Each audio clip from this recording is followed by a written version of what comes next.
Halo semua, perkenalkan nama saya Komang Trisha Pratiwi dengan NIM 2211341176.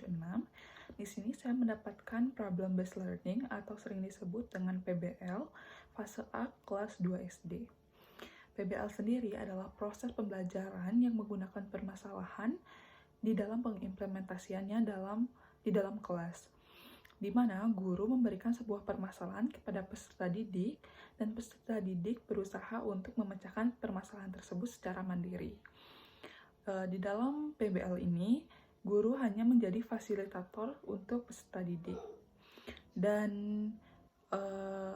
guru dapat memberikan permasalahan tersebut melalui berbagai sumber, yaitu bisa dari internet, buku panduan siswa, ataupun dari terdapat juga sintaks-sintaks dari PBL ini, yaitu pertama, pengorientasian siswa kepada masalah.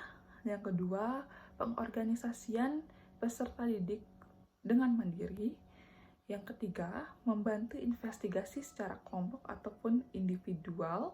Dan keempat, mengembangkan dan mempresentasikan hasil yang didapatkan. Dan yang terakhir yaitu menganalisis dan mengevaluasi. Penerapan problem-based learning pada fase A.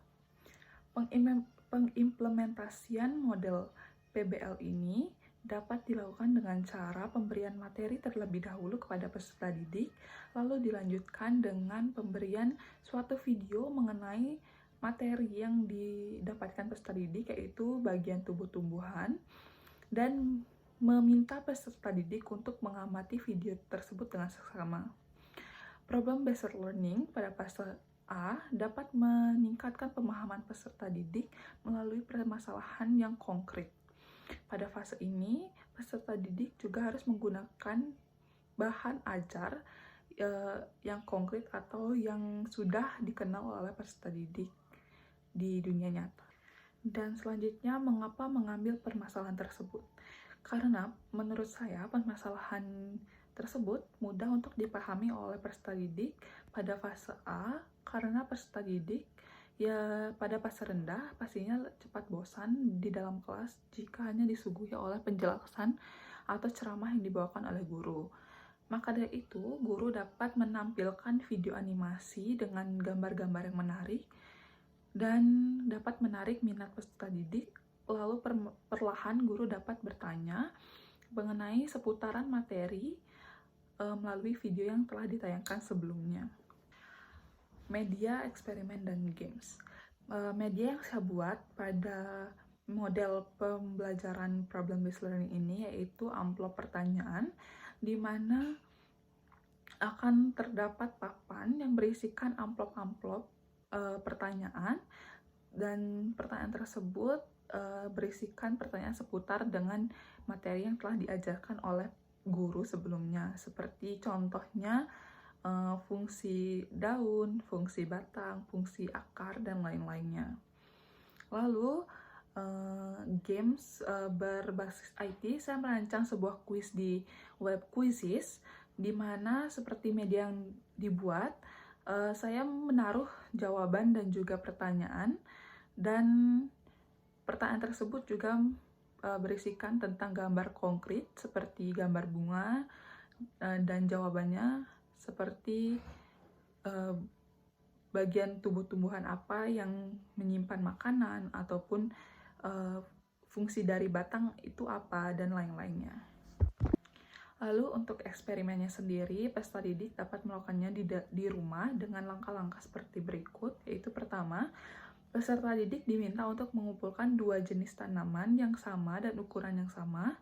Lalu kedua, peserta didik diminta untuk menaruh salah satu tumbuhan di tempat yang tertutup dan di tempat yang mendapatkan cahaya matahari yang cukup. Lalu ketiga, peserta didik mengamati kedua tanaman tersebut dengan selang waktu 4-5 hari. Lalu selanjutnya, peserta didik mencatat perubahan yang terjadi selama 5 hari tersebut. Dan terakhir, pada hari terakhir, peserta didik diminta untuk mempresentasikan hasil dari eksperimen yang telah mereka lakukan. Apakah tanaman yang mendapatkan sinar matahari langsung dapat hidup dengan baik dan tumbuh dengan baik, ataupun sebaliknya. Dan di sini juga terdapat materi ajar yang berisikan bagian yaitu pengertian dari tumbuhan, yaitu salah satu makhluk hidup ciptaan Tuhan yang memiliki bagian tubuh seperti daun, batang, bunga, dan akar. Dan pastinya bagian tersebut memiliki fungsi-fungsinya sendiri, sehingga tumbuhan dapat menghasilkan makanan mereka sendiri melalui proses fotosintesis.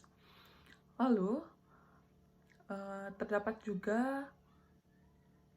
juga fungsi-fungsi dari bagian tubuhan, yaitu pertama seperti daun. Daun memiliki fungsi untuk melakukan fotosintesis. Lalu yang kedua itu ada batang. Batang memiliki fungsi untuk menopang tubuh tumbuhan agar bisa tumbuh dengan tegak.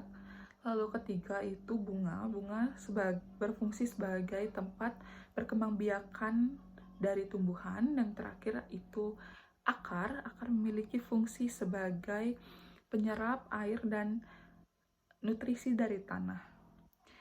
Jadi setiap tanaman memiliki fungsi masing-masing yang berguna bagi keberlangsungan hidup tumbuhan. Dalam modul ajar ini berisikan yaitu kompetensi awal, yaitu peserta didik diharapkan mampu mengidentifikasi bagian dari tubuh tumbuhan dan juga dapat memahami setiap fungsi dari bagian-bagian tersebut. Selanjutnya ada kompetensi inti, yaitu pertama, peserta didik mampu mengidentifikasi dari bagian tubuh tumbuhan dengan cermat dan benar. Lalu, peserta didik mampu memahami fungsi dari bagian tumbuhan dengan benar. Dan selanjutnya yaitu tujuan pembelajaran. Di sini memiliki tujuan peserta didik mampu mengamati serta memahami bagian dan fungsi bagian tumbuhan, lalu menulis laporan mengenai hasil dari mengamati tumbuhan tersebut. Lalu model dan metode yang digunakan yaitu model PBL, yaitu Problem Based Learning, yang menggunakan metode ceramah, observasi di luar kelas, dan penugasan untuk peserta didik.